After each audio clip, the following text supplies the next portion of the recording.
What's up, everybody? Brian here with another episode of Fishing Control. Welcome to the channel. Today's episode is going to be a little bit different. I have not had any real camera issues in a while, and so I suppose I was due.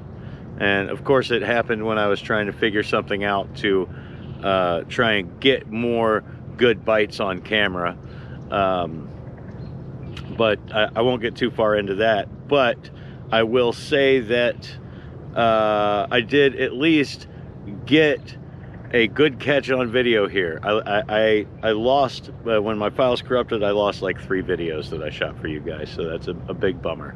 But we are gonna make use of what I got, learn from my mistakes, and move forward. So I'm gonna narrate this bit of video here so you can see what's going on. Still great video. Awesome catch, so here is that.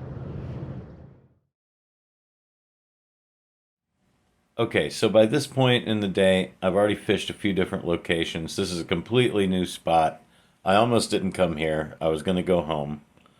You can see the water's moving pretty fast, so I'm trying to cast upstream to let it sink down by the time it gets down in front of structure or whatever, but I obviously, of course, catch on a rock right here and lose my first minnow, which is fine. I've got more minnows in the bucket. The water there is super fast. But yeah, I had fished 3 other spots before this with no luck, and was really almost about to go home. And I was going to do some quick cuts to show you guys that stuff. But decided to just do it this way. This is a little different than usual, so why not give it a try? But yeah, so you can see there's still plenty of minnows in there, so I wasn't too worried about losing that one.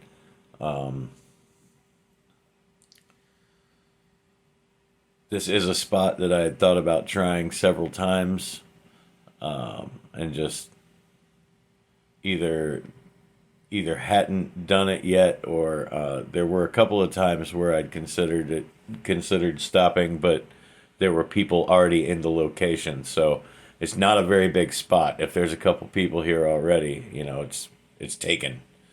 But so yeah, so there we go. We're trying it again, flicking upstream. Actually got it out into the current this time, but it's moving so quickly that my guy's not even sinking, and I had forgotten to bring split shot with me on this one.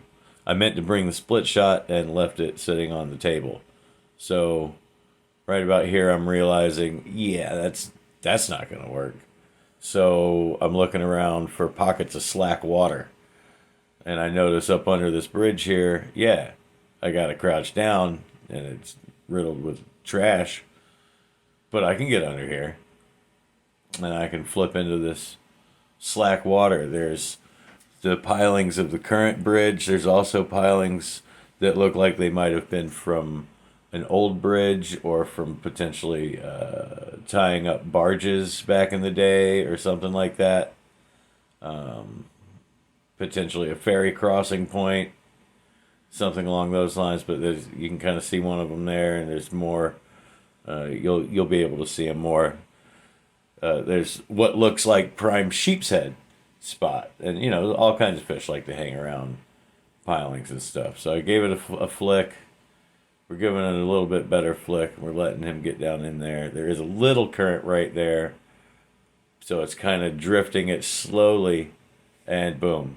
Nope, not yet. And watching my line. There it moves, and we're on. We're on. It's a good fish.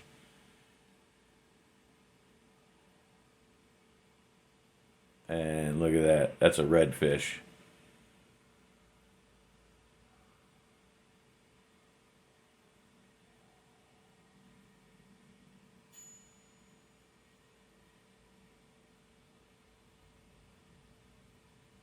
So I was pretty stoked to get this in this spot. I was pretty stoked to get it in any spot. Anytime I get a slot redfish, which this turned out to be just under 15 inches when I finally was able to lay him out and measure him really well. I knew with this thing he was over 14, which is what mattered here. Slot right now in Georgia is, was it 14 to 23 on redfish. So take him home, fillet him up, covered him in olive oil, and left the skin on, and then covered the fillets in olive oil, and then sprinkled Tony's and Everglades all over it for seasoning. And then you grill it flesh side down for like 3 minutes or whatever. Get a nice burn, a nice little bit of color, nice little bit of color on that side. Then flip them over, and when I flipped them over this time, I put blood oranges on it to add a little bit of sweet, tart tanginess to it. It added a nice complement to the fish. Grilling it helps. It changes it.